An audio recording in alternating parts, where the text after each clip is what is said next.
गौतम बुद्ध ने जो जाना, देखिए मुनि पतंजलि और गौतम बुद्ध देश के दो महान नायक हुए आध्यात्मिक जगत के, और इनको इस नक्षत्र को स्थापित करने वाला कबीर है।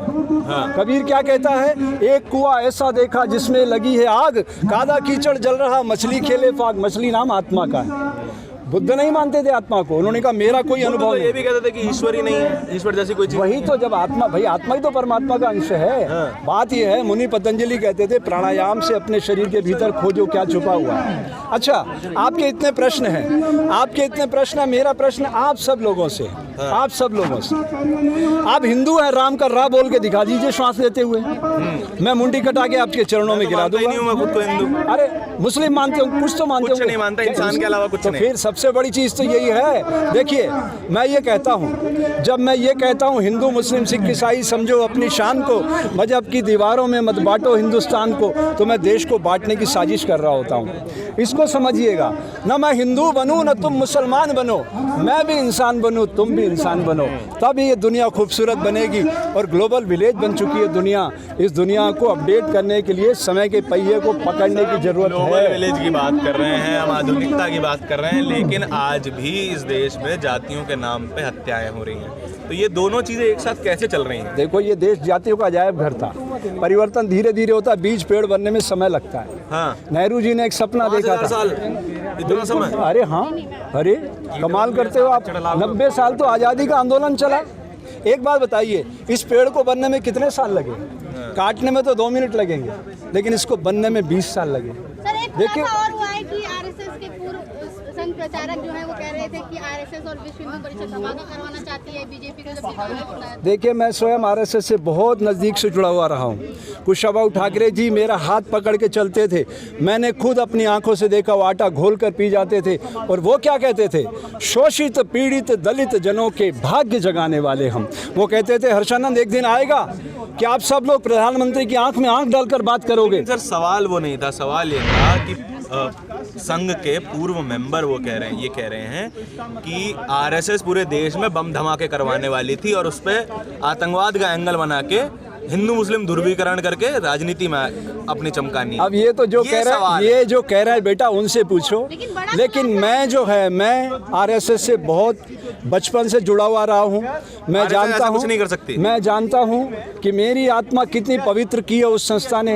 हम करें राष्ट्र आराधना तन से मन से धन से, तन मन धन जीवन से, हम वही कर रहे हैं आज तक। 66 साल के आज तक कुछ ऐसा गलत नहीं किया है। बिल्कुल नहीं, मेरी दृष्टि में वो बहुत, देखिए हाँ। हर संस्था जब बड़ी होती है, कोई सागर बनता है, सारी नदियाँ उसमें आती तो उसमें अमृत भी आता है। आज तक कोई भी सरसंघ चालक जो है वो सारे सवर्ण थे, कोई भी SC/ST OBC समाज के नहीं था, ऐसा क्यों?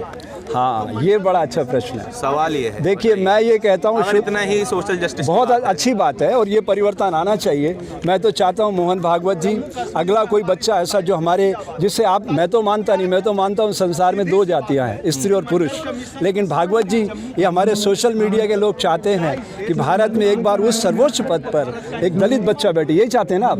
तो कोई दलित बच्चा जो प्रतिभावान हो उसको मौका देना चाहिए। मैं उसके समर्थन में हूँ, मैं उसके समर्थन में, मैं उसके समर्थन में हूँ। आपने कहा कि ये आपका आखिरी इंटरव्यू है। आवाज बेटा उधर मिक्स, एक सेकंड। आपने कहा भी आखिरी इंटरव्यू। हाँ देखिए, जब DG वनजारा टारगेट पे आएगा, जब अमित शाह टारगेट पे आएगा, जब नरेंद्र मोदी टारगेट पे आएगा, तो सारी चीज़ें ओपन होंगी, और ओपन होंगी तो ये पता चलेगा कि इसका ओपनर कौन था, किसने खोली ये सारी कहानी की। सुप्रीम कोर्ट ने जब जिसको क्लोज कर दिया और फिर नए तरीके से नया एंगल आया और नई शुरुआत हुई। आप देख लीजिएगा, अगर गुजरात के अंदर सत्ता परिवर्तन हो गई, गुजरात के अंदर बड़ी बात कह रहा हूँ, सत्ता परिवर्तन हो गई तो ये सब होने वाला है।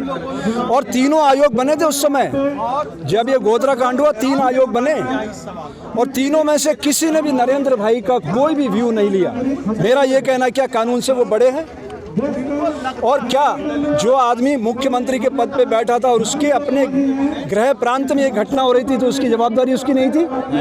ठीक है, नहीं थी। मैं आप लोगों से पूछना चाहता हूँ, क्या उसके ऊपर कोई भी शक की निगाह उठी, सुई उठी, जबकि सबसे बड़ा गुनाहगार था इस देश का? तो मेरा साफ साफ कहना है, कानून से बड़ा कोई नहीं है।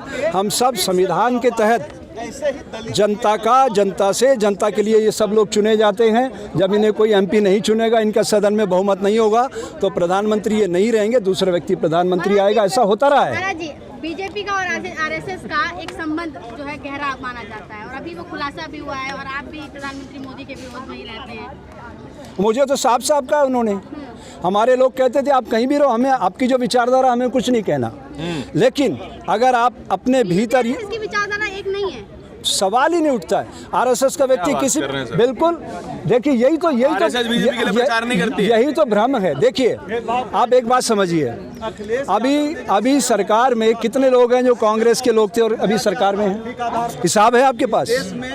ज्योतिरादित्य सिंधिया कहाँ था? 50% है कांग्रेस। तो फिर इसलिए तो मैं कह रहा हूँ कांग्रेस मुक्त, भाजपा युक्त, विकास लुप्त।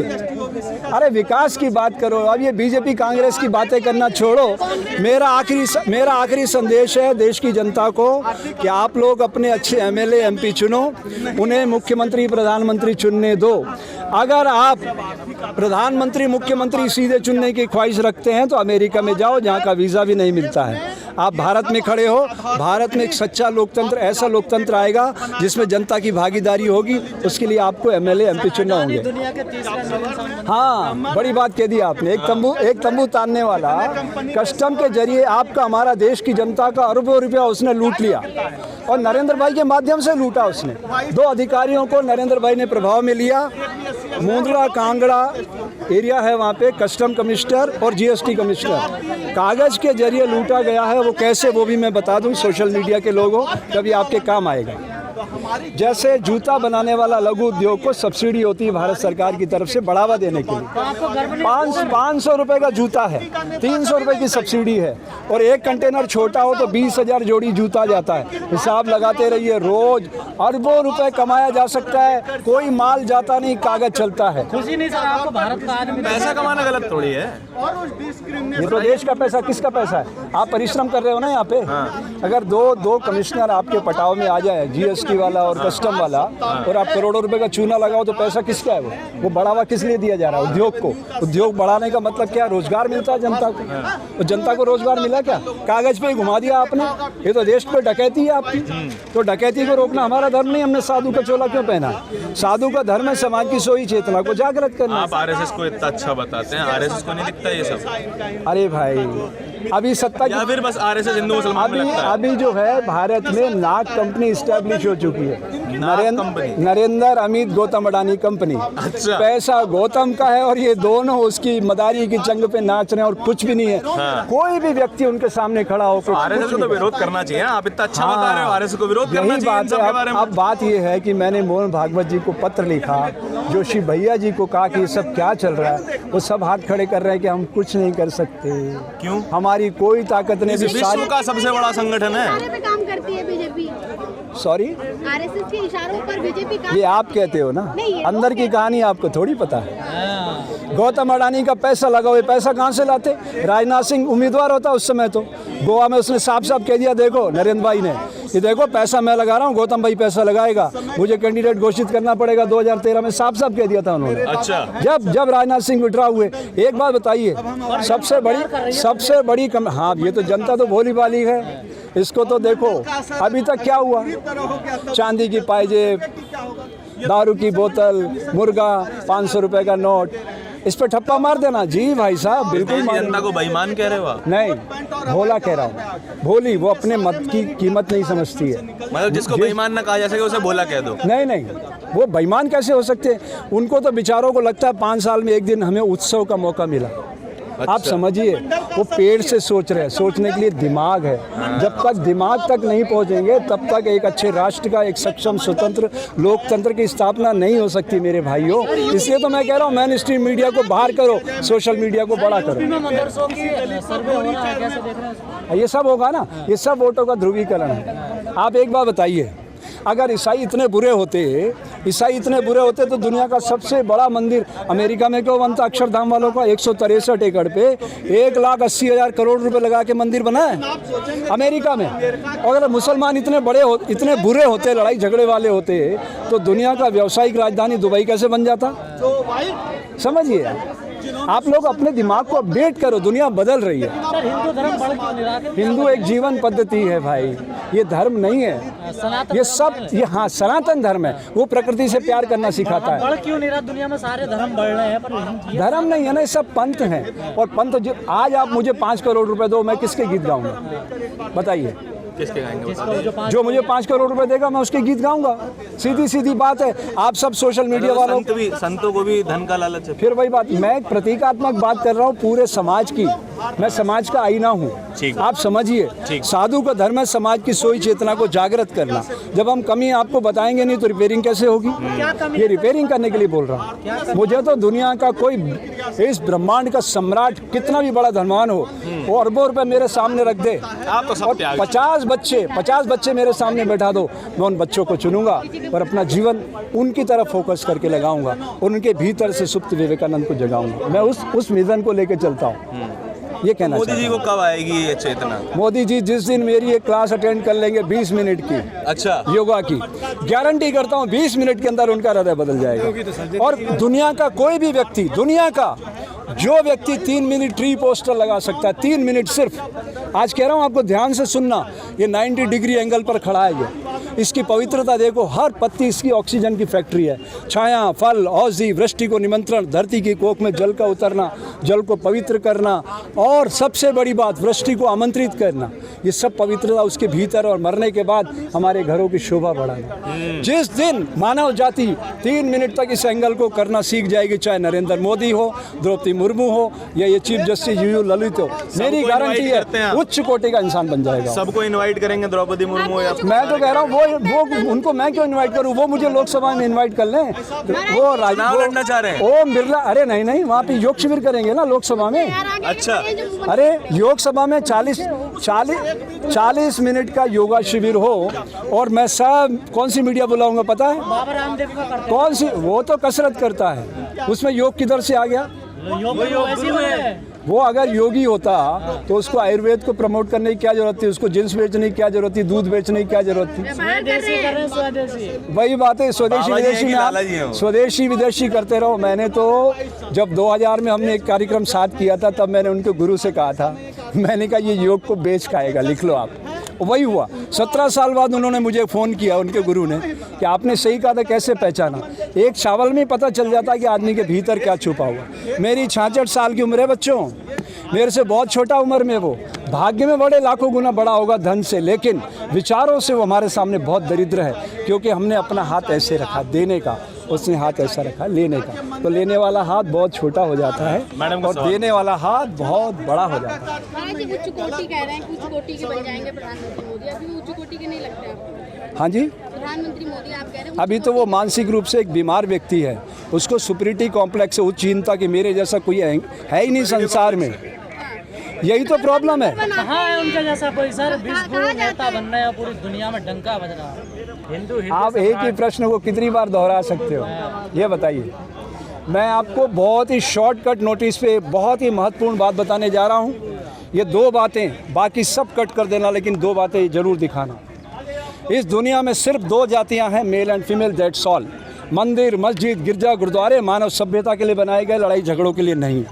दूसरी बात, इस संसार में कई ऋषि, मुनि, पीर, फकीर, ओलिया, वैज्ञानिक ऐसा नहीं जो किसी भी ज्ञान के बल पे श्वास लेते हुए राम का राह बोल के दिखा सके। प्रकृति की दिव्य भाषा मौन है, मौन को मुखर करते पेड़ पौधे। ये पंच महाभूत जो इसमें सर्वाधिक शक्तिमान सूर्य भगवान है, जिसके रंग को हमने सेफ्रॉन कलर को पहन रखा है, ये इसको पहनता है वो तब एंटीऑक्सीडेंट स्प्रे करता है वायुमंडल में। सूर्य भगवान की शक्ति से जिस दिन मानव जाति जुड़ेगी, उसको लगेगा इस सारी धरती पे राम राज्य कैसे आ सकता है, जहाँ इंसान ही नहीं पशु पक्षी भी, जहाँ इंसान ही नहीं पशु पक्षी भी इंसान के साथ मिलके प्रकृति की बगिया को गुलजार करेंगे। जो आप ये बात कह रहे हैं ना, वो विज्ञान मानता ही नहीं है। वो कहता है हाइड्रोजन का गोला है। वो तो सूर्य को आप इतनी तारीफ कर रहे हैं, वो कह रहे हैं हाइड्रोजन का गोला है। तो आपको ये समझना चाहिए मेरे बेटे कि विज्ञान पदार्थ की समझ पैदा करता है, अध्यात्म अनुभूति कराता है। सौर रे के बीच में क्या है बताइए आप? श्रुतियाँ, ताने, ध्वनियाँ, कितनी चीज़ें। 1 और 2 के बीच में क्या है? माइक्रो सेकंड है। इसको कौन पढ़ेगा? विज्ञान। हाँ। और अध्यात्म कैसे पढ़ता है? उसको ध्वनियों से, वायुमंडल से, गति से उसको पकड़ता है। तो विज्ञान से बहुत एडवांस है अध्यात्म। जिस दिन विज्ञान और अध्यात्म मिल गए, मैं गारंटी करता हूँ भारत की धरती में नहीं, दुनिया में आने वाला हर बच्चा एक विषयांतर कर लेते हैं, सुंदर पिचाई से कम नहीं होगा। एक विषयांतर कर लेते हैं कि आप वर्ण व्यवस्था को मानते हैं? बिल्कुल नहीं। ये तो मानव शरीर के भीतर की स्थिति है। मैं आपको प्रमाण देता हूँ। शूद्र मल मूत्र पसीना कब बाहर फेंकता है? आपके शरीर से बाहर फेंकता है कि नहीं वो? तब आप शूद्र बनते हैं। आप खाना खाते हैं कि नहीं बाबा का ढाबा पे? बताओ, ये बाबा का ढाबा खाते हो कि नहीं? उसका ही प्रचार कर दूँ थोड़ा, यहाँ आता हूँ। अच्छा, बाबा का ढाबा पे खाना खाते हो कि नहीं? तब क्या बनते हो? वैश्य। इस शरीर को आप एनर्जी देते हो। और ये हार्ट क्षत्रिय है, बिना रुके थके काम करता है। ये भावनात्मक नहीं, आध्यात्मिक पक्ष है। ये भावनात्मक है। सुनिए ये सुनिए वास्तविकता क्या है? सुनिए वास्तविकता सुनिए, बताइए ना। आँख क्या कर रही है बताइए? काम क्या कर रहा है? नासिका क्या कर रही है? दुर्गंध गंध सुगंध बता रही। जीवा क्या बता रही? स्वाद। वास्तविक सामाजिक अरे वास्तविकता यही सोच रहा हूँ। भ्रम। सामाजिक पूछ रहा हूँ वास्तविकता आपसे। ये है कि हमने जो वर्ण व्यवस्था के नाम पे देश को बांट रखा है, ये दुनिया का सबसे बड़ा कलंक है। इस कलंक को मिटाने का एक ही तरीका है कि आप सोशल मीडिया को बड़ा करो, सही सूचनाओं लाओ, वोट की शक्ति को पहचानो। भारतीय संविधान किसने लिखा? ड्राफ्टिंग कमेटी के हेड कौन थे? डॉक्टर अम्बेडकर साहब। उन्होंने कितनी यात्राएं सही इस भारत की धरती पर? लेकिन आज उनको तो सारी बहुत सारे लोगों ने गालियां बकते हैं। उनको सारी सुविधाएं मिल गई थी ना। उन्होंने आपके लिए, आम आदमी के लिए जंग लड़ी। समझिए आप। मैं ये कह रहा हूँ आज उस कमजोर समाज उन्हें गालियां देता है। मनुस्मृति के बारे में क्या कहना है? देखिए बेटा, हम मनुस्मृति से चल रहे हैं कि भारतीय संविधान से चल रहे हैं? ये देश मंदिर मस्जिद गिरजा गुरुद्वारों से चल रहा है या भारतीय संविधान से चल रहा है? अध्यात्म को मानते हैं आप? संस्कृति मैं सारी संस्कृतियों के मिश्रण को खड़ा करके एक नया मॉडल लाना चाहता हूँ। मुनि पतंजलि और गौतम बुद्ध को मिला के एक नया मॉडल दुनिया में प्रस्तुत करना चाहता हूँ कि इस धरती पर एक हंसता खेलता मानव प्रकट हो। उसके लिए करना क्या होगा? शरीर को प्राण से मिलाना होगा, प्राण को विचार से मिलाना होगा। जैसे तीनों मिले, मानव चमत्कारिक स्वरूप में प्रकट हो जाएगा। सूर्य को भगवान कह रहे हैं और गौतम बुद्ध के ज्ञान को लाना चाहते हैं। दोनों एक साथ भगवान जैसा कुछ होता ही नहीं है। सूर्य भगवान नहीं है। एक साथ कैसे? उस भगवान को आपने मानते ही नहीं। अरे सूर्य भगवान नहीं है। 33 करोड़ देवी देवता की हम पूजा करते हैं, पत्थरों में भगवान खोज रहे हैं, तो साक्षात प्रकाशित कर रहा है जगत को। बुद्ध की बात कैसे कर सकते? बुद्ध ने किस चीज को माना है? ये कॉन्ट्रास्ट है, आयरनी है सर। बुद्ध ने प्राण को माना है बेटा। प्राण को तो सभी तो मानते हैं। प्राण किससे बनता है? ये ऑक्सीजन कौन देता है? पेड़। बुद्ध ने ये कहा है पेड़ कि देता भगवान ऑक्सीजन। जैसा कुछ नहीं होता। बुद्ध ये कहते हैं भगवान जैसा कुछ मैंने अभी आपको एक बात कही, आपने गौर नहीं किया मेरे बेटे। पत्थरों में आप भगवान ढूंढ रहे हैं, बुद्ध उसको नकारते हैं। मैंने कहा भगवान ढूंढ रहा हूँ मैं पत्थरों में? आपने कहा ना। बिल्कुल नहीं कहा। मैंने कहा मूर्ति पूजन के खिलाफ है, हाँ या ना? मैं ना पक्ष में हूँ ना खिलाफ हूँ। अगर कोई व्यक्ति मूर्ति को पूज रहा है, हाँ। तो चलते फिरते इंसान की तो पूजा करेगा ही वो। उसका वो करुणा जो व्यक्ति मूर्ति को पूज रहा है वही व्यक्ति एक इंसान की हत्या कर रहा है। तो इसका मतलब उसकी एरर है ना उसके दिमाग में। हाँ। उसको मानसिक रूप से बीमारी है, उसके इलाज की जरूरत है। तो इलाज कौन करेगा? डॉक्टर लोग। विज्ञान इलाज करेगा उसका। और जब विज्ञान इलाज कर देगा, हमारे पास आएगा अध्यात्म, हम सिखा देंगे प्रकृति से प्यार करना। आप एक ही साथ एक व्यक्ति को बुद्ध के विचार और साथ ही साथ हिंदू धर्म में भगवान को मानना कैसे सिखाएंगे, वो बताइए। बेटा यही तो सारी खूबसूरती है। वो खूबसूरती समझाइए। वो खूबसूरती मेरे गीत में समझा देता हूँ। आयरनी कैसे समझा पाएंगे? हाँ, ये आइडली बिल्कुल साफ साफ। आइडली नहीं, आयरनी। अच्छा चलो ठीक है। ये सारा बेटा बस ये आखिरी चलो सुनाई देता आज मन की बात। सुना दीजिए। मन की बात मोदी मन की बात। ना वो इतना बड़ा आदमी नहीं बार बीच में, मतलब अब प्रकृति से जुड़ रहा हूँ, बीच में कोई भी नहीं है। जिसको रिकॉर्ड करना, जिसको बंद करना कर देना, लेकिन मैं सुना देता हूँ। मैं खोज रहा हूँ तुम कहाँ हो प्यारे, तुम पलक झुका कर देखो प्यारे, मैं तो हूँ भीतर सदा तुम्हारे। एक पल भी दूर नहीं होता है वो। सूरज की किरणों से फैला मेरे तन का उजियारा, धरती के आंचल में लिपटी बूंद बूंद जल की धारा। ऐसा हो रहा है कि नहीं हो रहा? गगन रूप धर वायु से मैं अपना साज बजाता हूँ। 1:30 बज रही है इस समय। वायुमंडल में वृंदावन सारंग राग है, उसी पे बात पूरी कर देता हूँ।